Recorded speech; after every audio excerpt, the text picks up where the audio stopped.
Good morning everyone. Now in this video I have to describe you about the emergency provisions which is prescribed in our constitution in a very precise manner and under article 352 to 360 and the part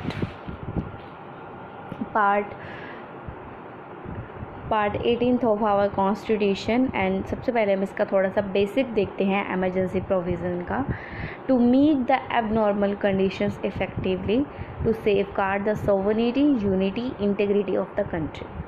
जैसे abnormal condition कैसे आती है, या फिर flood आ गया, किसी ने हमारे कंट्री के ऊपर अटैक कर दिया, या फिर कुछ डिज़ीज़, कुछ इन्फेक्शियस डिजीज़। रिसेंटली में कोरोना वायरस, हमारी सेफ्टी के लिए उन्होंने लॉकडाउन लगाया था तो वहाँ पर एमरजेंसी लगी थी।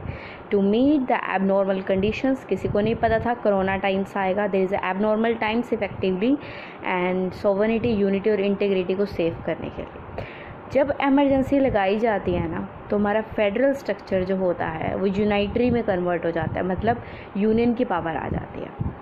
अब हम देखते हैं टाइप्स ऑफ एमरजेंसी, किस तरह की टाइप्स हैं।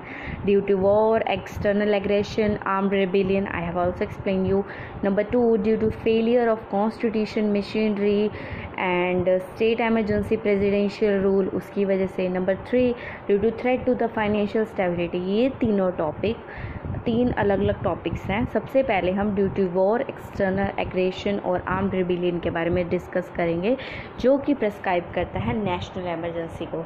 जब नेशनल एमरजेंसी लगती है तब सबसे पहले हम इसके ग्राउंड्स देखते हैं, इसकी डिक्लेरेशन के। Article 352, president can declare a national emergency when the security of India or part of it is threatened by a war or external aggression or armed rebellion। जो प्रेसिडेंट डिक्लेयर कर देता है जब national emergency को, जब ज़रूरत होती है सिक्योरिटी ऑफ इंडिया या किसी भी पार्ट के अंदर इज़ देयर, मतलब कहीं पर कोई धमकी दे रहा है, कोई वार के लिए, कोई एक्सटर्नल एग्रेशन या आर्म्ड रिबेलियन के लिए, तब ठीक है आर्टिकल 352 नेशनल एमरजेंसी प्रेस्क्राइब करता है। President can declare the national emergency even before the actual occurrence of war and external aggression or armed rebellion। President declare कर सकता है national emergency before the actual, मतलब उसको लग रहा है कि वार होने वाली है, उससे पहले भी वो declare कर सकता है national emergency को। और हमेशा याद रखना national emergency को president ही declare करता है।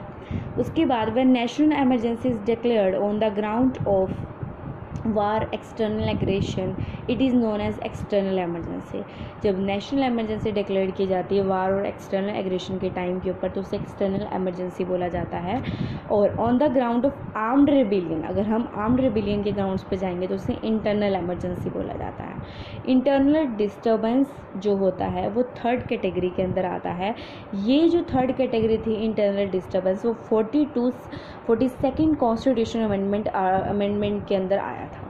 42nd कॉन्स्टिट्यूशन अमेंडमेंट ये लिखा था। फिर 44th कॉन्स्टिट्यूशन अमेंडमेंट 1978 ने आर्म्ड रिबेलियन वर्ड को लाया था। 42nd इंटरनल डिस्टर्बेंस बोलते थे पहले आर्म्ड रिबेलियन को, लेकिन बाद में after the constitutional amendment 44th 1978 तो यहाँ पर वर्ड आर्म्ड रिबेलियन यूज़ किया गया इंटरनल डिस्टर्बेंस की जगह पे। उसके बाद President can declare the national emergency only after receiving a written recommendation from the cabinet। President यहाँ पे डिक्लेयर कर सकता है नेशनल एमरजेंसी को ओनली तभी कर सकता है आफ्टर रिसीविंग, अगर वो रिटन रिकमेंडेशन अगर कैबिनेट से ले लेता है, ठीक है। मतलब इसमें क्या हुआ था, 1975 के अंदर इंदिरा गांधी ने बोला कि मैं ही कैबिनेट हूँ, मैं ही यहाँ पे एमरजेंसी ले आऊँगी, तो उन्होंने अपने हिसाब से लगाई थी, उन्होंने कैबिनेट की रिकमेंडेशन नहीं ली थी। After the 44th constitutional amendment 1958 यहाँ पर क्या हुआ, ये बैन हो गया। अब क्या होता है, अगर किसी ने एमरजेंसी लगानी है तो कैबिनेट मिनिस्ट्री की रिकमेंडेशंस लेनी पड़ती है। फिर आया 38 कॉन्स्टिट्यूशन अमेंडमेंट 1975 के अंदर कहा गया कि कोई जुडिशियल रिव्यू नहीं होता था, कोई जुडिशियल रिव्यू नहीं होगा, मतलब सुप्रीम कोर्ट जब कोई एमरजेंसी लगाई जाएगी तो जुडिशियल रिव्यू का कोई केस नहीं आएगा।